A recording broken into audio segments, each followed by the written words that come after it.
BMN News नागिरि गासै नोंथांमोनखौ गिबियावनो बरायबाय नंगौ बे समावहाय आं दङ बेंटल जिथु बाजार नोंथांमोना नुनो मोनदों बे समावहाय क्रिसमास बोथोरनि जिथु क्रिसमास बोथोरा साननैसोल'सै गेजेराव बे समावनो नैबे बाजाराव बेंटल बाजाराव सुबुंनि बिथांमोननिफ्राय सोंनानै बा मिथिनानै लानो फोरमायनो थाखाय जोङो बे समाव सेस्था खालामगोन बा नाजागोन बिथांमोना क्रिसमास बोथोरनि माबायदि गाननाय जोमनायखौ बायदों आरो जिथु गानग्रा जोमग्रा फानगिरि बिथांमोननिफ्रायबो जोङो मिथिना लानो नाजागोन जे बिथांमोना जिथु नैबे समावहाय गावसिनि गानग्रा जोमग्रा फाननायफोरखौ माबायदि फाननो हादों बे समाव जोङो मिथिना नाजागोन बे समावहाय जोंनि खाथियाव दङ सासे मादैयाव बे समावहाय नुदों जोङो जे बिथाङा बेवहाय माखासे गानग्रा जोमग्रा जिफोरखौ फाननायखौ जोङो नुनो मोनदों बिथांनिफ्राय जों मिथिना लागोन बिथाङा दासिमहालागै बे समसिमहालागै दिनैहाय बेसेबांसो गानग्रा जोमग्रा फाननो हाखो मादै मा नाम नोंना आंना सायास्रि हाज'वारि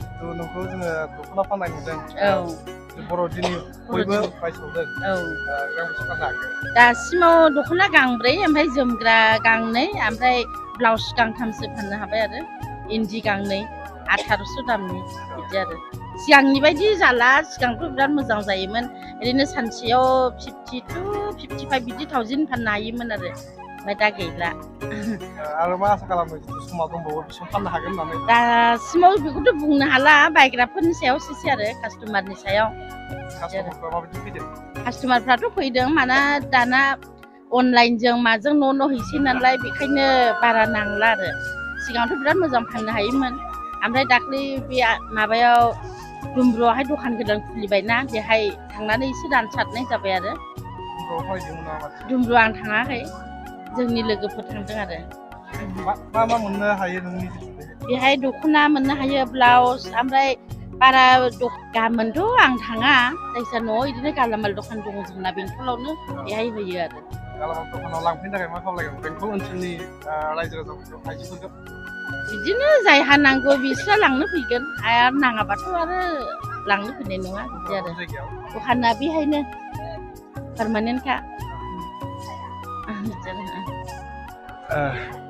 जोबोरैनो गोजोनथाव बिथाङा फोरमायदों बिथाङा बे दासिमहालागै माखासे गानग्रा जोमग्राखौ फाननो हानायखौ जों सिगाङाव फोरमायदों नंगौ आरो बिथाङा नैबे बेंटलावनो गावहा मोनसे गला दङ होननानै बुंदों जायफोरा नांगौ गाबोन बा समफोरनि गेजेराव बिथांनि गलायाव फैनानैबो गानग्रा जोमग्राखौ लांफैनो हागोन मैगं बाजाराव सासे आदै दङ जों मिथिनानै क्रिसमासनि बिथाङा मा खरस खालामखो दासिमाव आदै मा खरस खालामखो जोंहाथ' क्रिसमासनि थाखायहाय गोबां मानसिफ्रानो बेबायदिनो खरसा खालामगासिनो दङ आरो आंबो नैबे बाजाराव फैनानैहाय क्रिसमासनि थाखाय दासो एसे हाबफैनाय जादों आरो एसे दासो नैबे सान्द्रिखौहाय लाग्रोनाय जाबाय दा एसे उनावहाय माखासे खरसाफोरखौ लागोन गोबां भिर जादों बे बाजारावहाय दिनैहाय गोबां क्रिसमासनि थाखाय मानसिफ्रा गाव गावनि नांगौ मुवाफोरखौहाय बायगासिनो दङ दा बेनिखायनो जोंबो बे क्रिसमासनि समावसो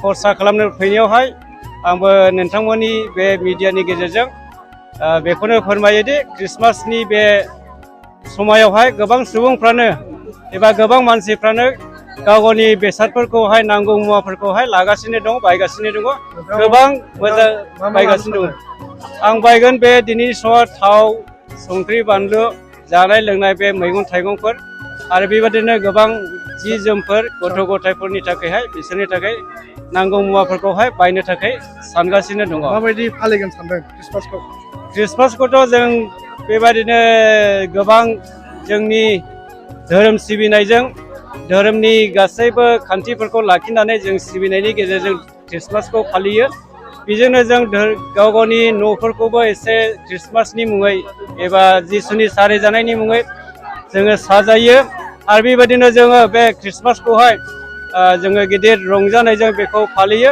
आरो बे क्रिसमासखौ जोङो माने जानाय लोंनायजों सासेया सासेखौ अननायखौ होनानै गुबुनखौ हेफाजाब होनायनि गेजेरजों बे क्रिसमास फोरबोखौहाय जों फालियो बेनिखायनो जों बयबो दिनै बे क्रिसमासखौ फालिनायावहाय गोबां सुबुङानो गाव गावनि नांगौफोरखौ आरो गोबां सुबुङानो गुबुननि नांगौफोरनि थाखाय अनसुंथाइ एबा हेफाजाब होनो थाखाय बे बाजारावहाय गोबां बायनाय फाननाया जागासिनो दं। एसेनोसै। बे समावहाय नैबे जायगायावबो जिथु सासे मादैया मोजाङै दख'ना फाननाय जिथु थासारिखौ जों नुनो मोन्दों। बिथांनिफ्राय जों मिथिना लानो बिथाङा नै दासिमाव बेसेबांसो दख'ना बा गानग्रा जोमग्राखौ फाननो हागोन जोङो मिथिना लानो। मादै जिथु बर'दिन बोथोरनि दिनैहाय मोनसे बे बाजार गांबेसेसो दख'नाफोर नागिरो?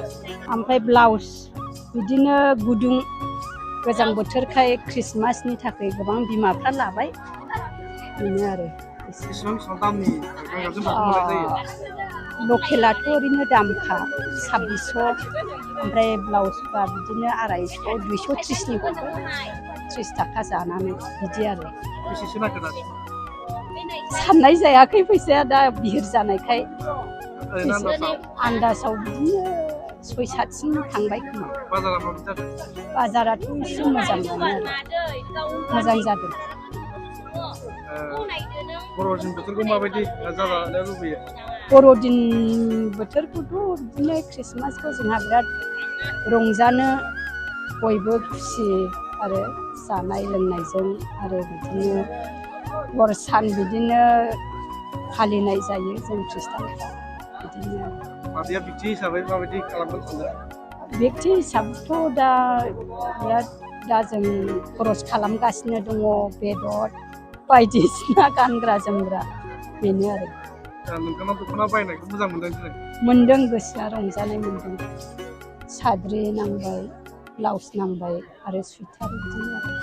लकेल दख'ना बिदिनो 26-27नि फानो आरो आगर गोनां। थारैनो नंगौ जिथु बर'दिन बा ख्रिस्टमासआ गेजेराव साननै बा सानथामल'सो सम दंसै। बे समावहायनो नैबे बेंटल ओनसोलाव जिथु ख्रिस्ट' धोरोम फोथायारिफोरा गावसिनि जिथु ख्रिस्टमास बेखौ फालिनो थाखाय साखाफारा जानायखौ जों नुनो मोन्दों। आरो गोबां दिनैनि जिथु नैबे बिथांमोननिया लास्ट बाजार, बेनिखायनो नैबे बाजारावहाय बिथांमोना बायनाय मुवा बेसाद लानायफोरखौ जोङो नुनो मोन्दों। थारैनो नंगौ जिथु ख्रिस्टमास फोरबो फालिथाय बेखौ बुहुमनाङैनो फालिनाय जायो। बेबायदिनो नैबे ओनसोलाव बेंटल ओनसोलावबो ख्रिस्टमासखौ फालिनो थाखाय साखाफारा जानायखौ जोङो सुबुंफोरनिफ्राय मिथिनो मोननाय जादों।